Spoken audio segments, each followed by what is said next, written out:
Bundan başqa da sidik saxlaya bilməmək, uşaqlarda enuriz deyilir və müxtəlif oynaq sinir ağrılarında, revmatizmin müalicəsində. Mənə revmatizmlə həyata qaytaran arı zəhəridir.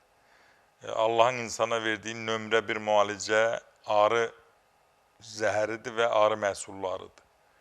Tutaq ki, ana südün, ananın uşağı olub və yaxud hamilədir, istəyir uşaq gələcəkdə yaxşı, sağlam doğulsun, xəstəliyə meyil olmasın, arı südü verməlidir, çiçək tozu verməlidir, anaya verilməlidir, hamilə qadına.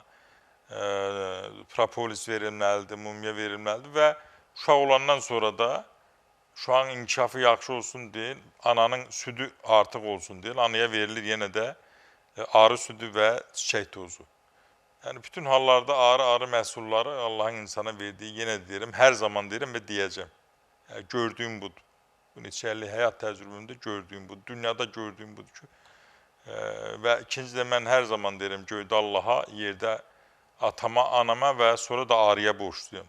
Mən revmatizmdən anadan gəlmə sağaltdı və nəslimizdə, kökümüzdə ürək xəstəlikləri hədsiz meyillik var idi.